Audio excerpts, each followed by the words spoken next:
Hi everyone, this is Skanda, and today I'm going to present the Pass the Hash demo presentation for our hands-on cybersecurity class. Okay, so the overview is we give a brief introduction as to what the Pass the Hash is, then we see a scenario where we can use it, a practical demonstration on how we can do it, then a lab set up just for this demonstration.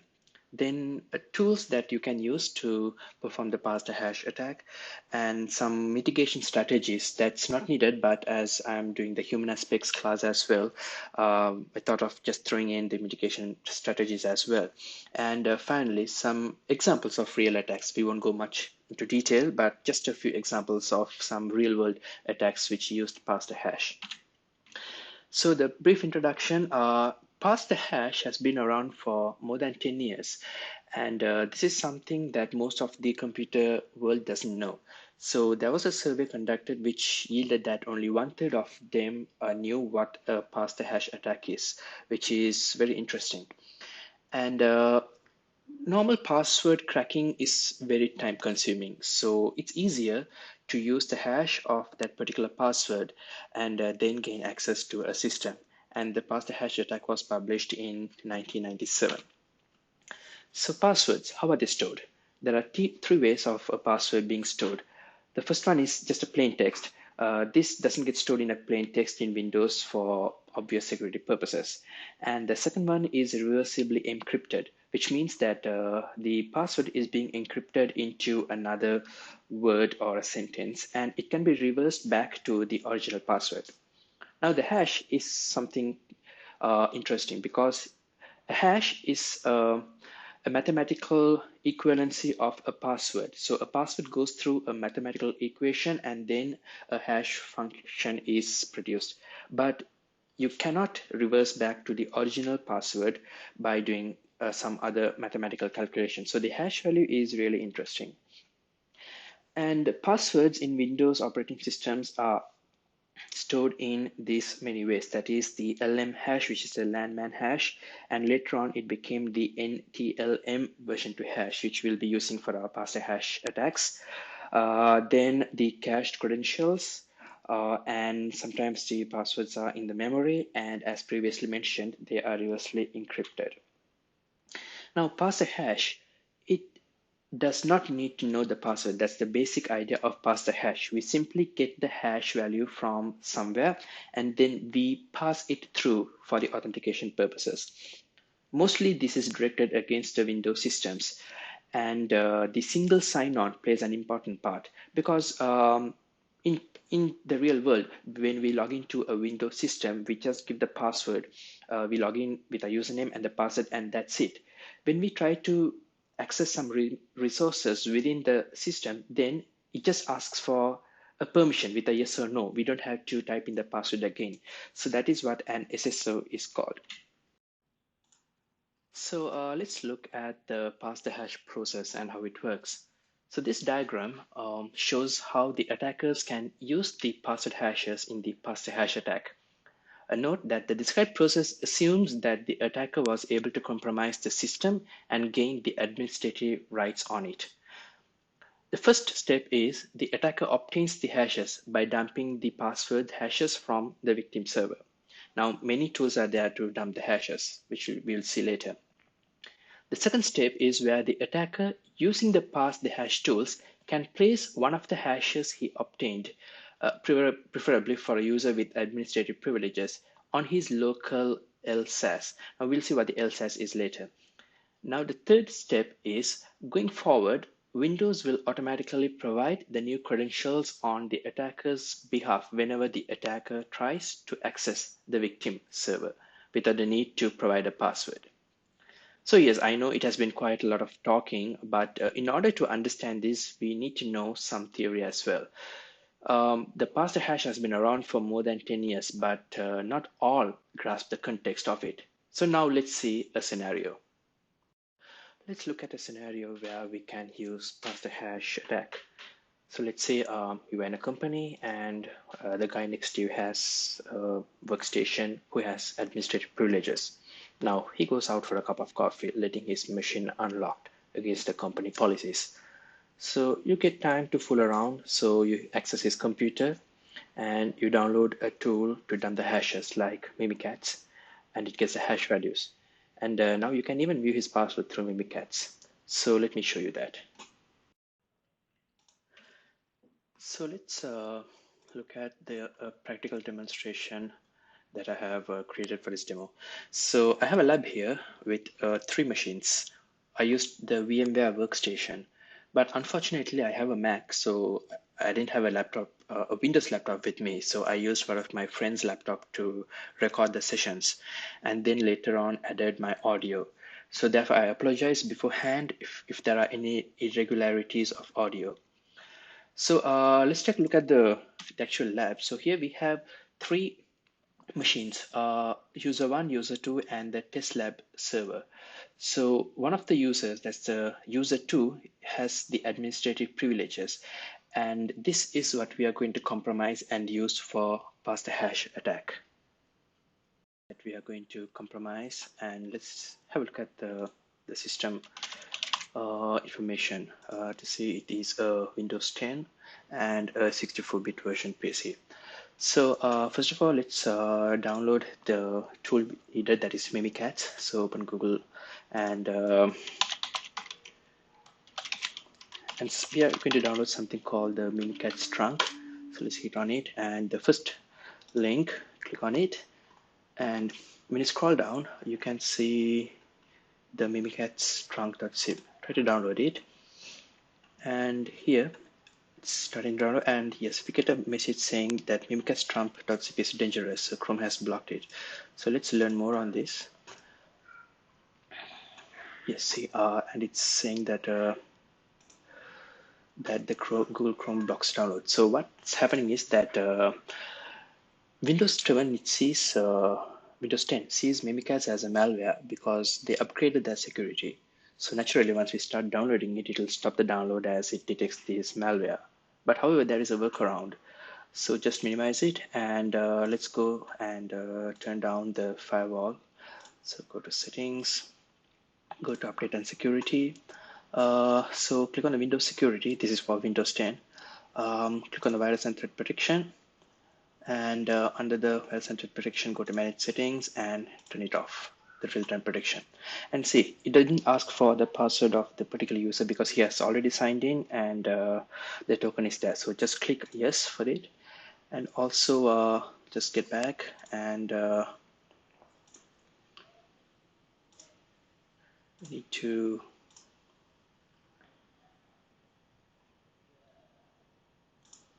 yes, the domain network as well, we need to turn it off. So Windows Defender Wall, turn it off. Again, no questions asked, no passwords asked. Get back and close it down. Try the download again. Close down. Let's see. Mimikatz, it's again saying that Chrome has blocked it. So let's try with the internet browser that we have pre-installed. Yeah, the Internet Explorer. So just copy the link from here. Close it, we don't need it. Okay.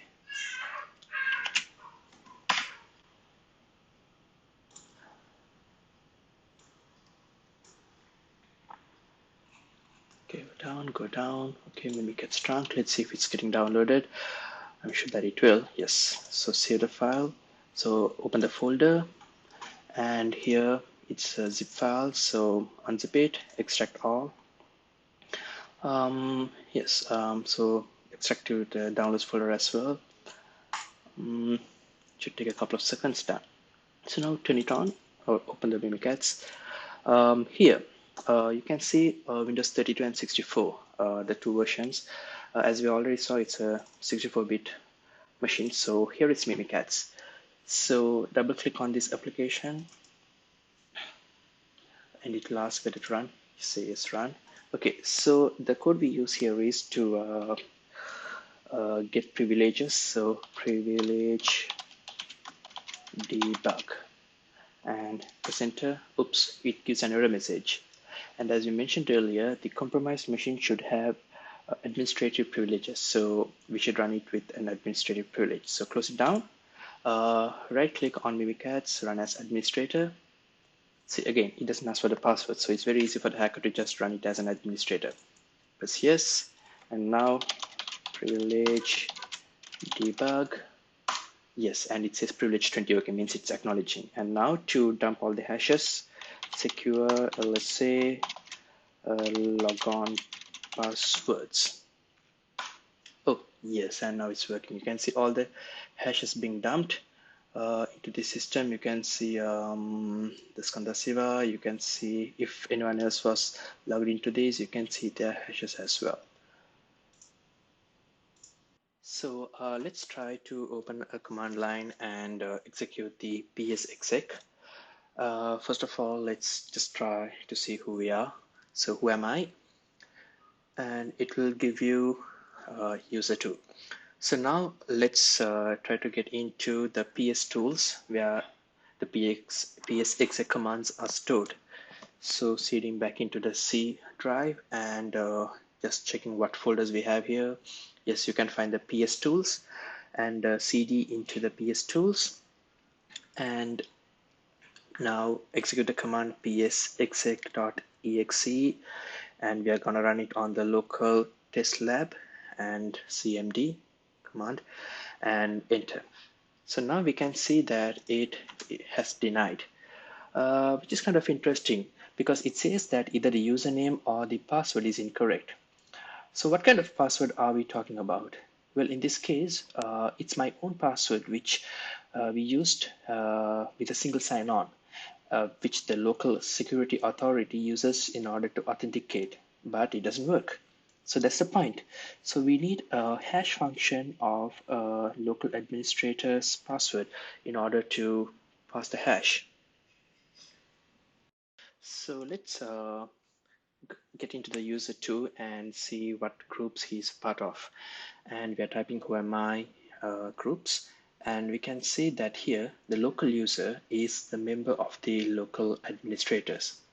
So from being a local administrator, I will use this privilege to get access to another server due to the single sign-on feature of Windows, which we discussed before.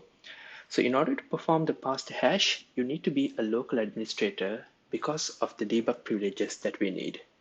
So now let's check the groups the user 1 is a part of, the user system that we are trying to get access to using the pass the hash.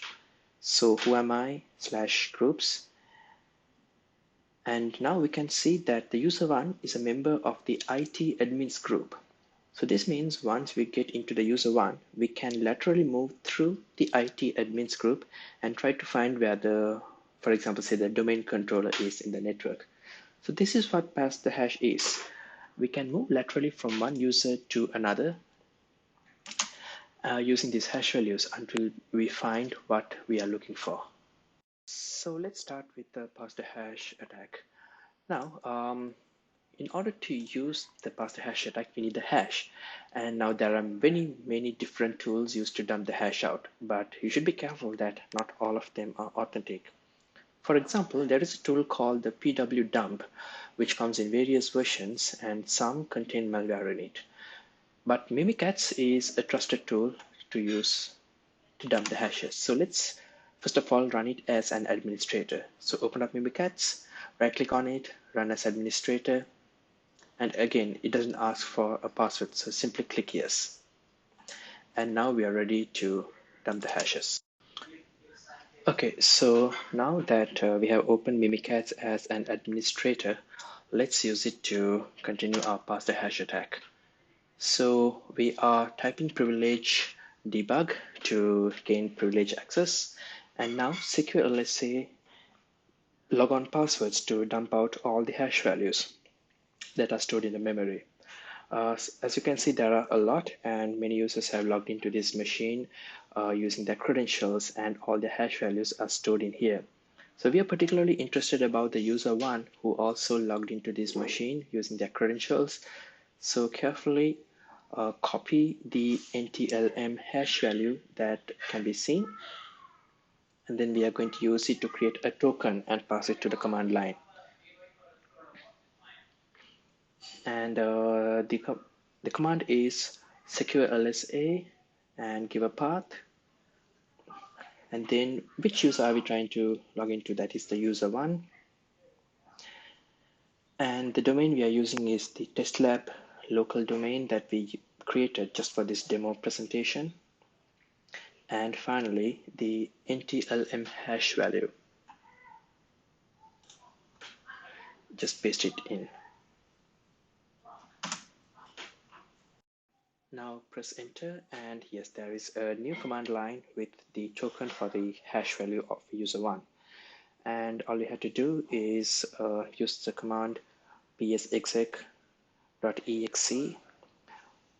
like we did before, and we are using it on the test lab local and CMD, and just press enter, and we should be connected to the user one in a few seconds. Oh, sorry, we didn't navigate into the PS tools. So let's navigate into the PS tools and then use the psexec command found inside that. So just enter that same command, press enter, and it will take a couple of seconds to log in. Now, the good thing about Mimikatz is that it develops a trust relationship with the system. So let's wait for a couple of seconds to check whether we are getting logged in as user one. This might take a few seconds. Yes, and we can see the Microsoft Windows version as well. So let's try our famous Who Am I? And yes, we can see it's the user one. Yes, so this is how you can use the pass the hash attack on a different user. So now that we have seen the pass the hash attack, we'll just check on a few tools that can be used to carry out the pass the hash attack. So here is a table of the tools that are used, like the pass the hash toolkit, the PSH toolkit, the Metasploit psexec module, and the SMB shell. These are all tools that can be used to dump the hashes and then pass the hash to gain access to other users. And mitigation is really hard because the Windows systems, only one computer has to be like configured incorrectly in order for the attackers to gain access and then just mitigate through the entire system. But common security measures such as firewalls, intrusion prevention systems can still be used to mitigate the pass hash attack. And finally, the real attacks. There was a 2010 cyber attack on the oil giant Saudi Aramco. There were a few Chinese attacks on various US media outlets, and recently the huge target infiltration, which has several elements of pass the hash attacks within that. So that's it from me about the pass the hash demo presentation. Hope to see you all soon in another video. Bye bye.